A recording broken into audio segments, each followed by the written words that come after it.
कुछ महीनों से जो बांग्लादेश में हिंदुओं पे अत्याचार हो रहा है, उन्हें मारा जा रहा है, उनके घरों और दुकानों को आग लगा दिया जा रहा है, उनके धार्मिक स्थलों पर हमले हो रहे हैं, लेकिन इस पर कोई भी अब तक कोई भी मानवाधिकार संगठन है, किसी भी कोई प्रतिक्रिया नहीं आई। हमारे देश के जो लिब्रांडो गैंग है, बालूवीडिये हैं, किसी ने कोई प्रतिक्रिया नहीं दी। जिस प्रकार का इनका समर्थन फिलिस्तीन के लिए होता था, जो हैशटैग ट्रेंड होते थे, वैसा कुछ बांग्लादेश में हो रहे हिंदुओं का जो अत्याचार हो रहा है उसके प्रति कोई भी संवेदना नहीं दिख रही है।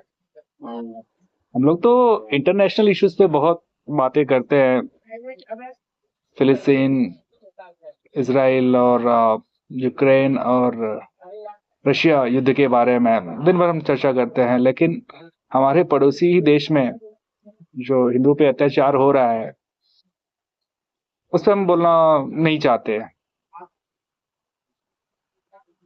भारत की ताकत जिस प्रकार कुछ वर्षों में बढ़ी हुई है वैश्विक स्तर पर, मोदी जी का भी एक ग्लोबल लीडर के रूप में जिस प्रकार एक्सेप्टेंस बढ़ा हुआ है, हमारी देश धीरे धीरे लगभग चौथे नंबर की अर्थव्यवस्था बनने जा रही है। हमारी जो सैन्य शक्ति भी वही काफी बढ़ी हुई है, जिससे अन्य देशों में, पाकिस्तान, बांग्लादेश में जो रहने वाले अल्पसंख्यक हिंदू हैं, उनको भारत से बहुत आस है।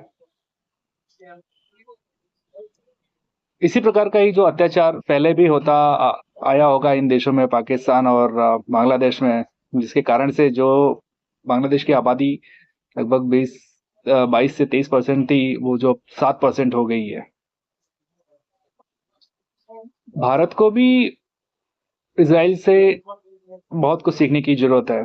जैसे इजराइल ने कहा हुआ है कि यहूदी किसी भी देश में रहे, किसी भी देश का नागरिक अगर यहूदी है और जब चाहे इजराइल में आके बस सकता है, और यहूदियों का किसी भी देश में कोई संकट आता है तो उनको रेस्क्यू करने के लिए इजराइल पहले खड़ा रहता है।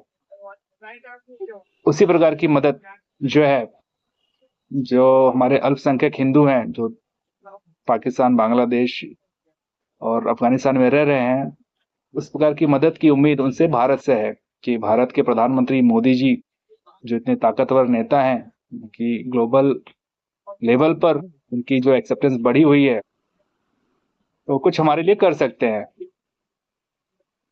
मैं आशा करता हूं कि भारत सरकार को इस मसले पर इंटरवीन करना चाहिए। विदेश मंत्रालय को बांग्लादेश सरकार पे दबाव बढ़ाना चाहिए कि हिंदुओं को रक्षा करने के लिए कुछ कदम उठाए जाए। बांग्लादेश में तो जो इस्कॉन है, इस्कॉन संगठन, उसको कट्टरवादी संगठन बनाकर उस पर पाबंदी लगाने की मांग की है। इस्कॉन जो वही कोरोना काल के समय में बहुत से बांग्लादेशियों को भोजन कराया। एप्पल कंपनी के जो मालिक है स्टीव जॉब्स, जो खुद इस्कॉन के डीओटी है, और प्रायः और शाकाहारी भोजन मतलब जो प्रसाद के रूप में मिलता है इस्कॉन में, वह ग्रहण करते हैं।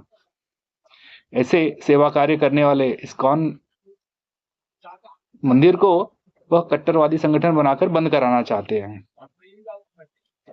ये जो देखिए आगे का जो वीडियो है, यह बांग्लादेश के ही एक मजबूर रहमान कॉलेज का है, जिसमें किस प्रकार हिंदू जो छात्रों को पीटा जा रहा है, कितनी बेरहमी से उनकी पिटाई की जा रही है। देखिए।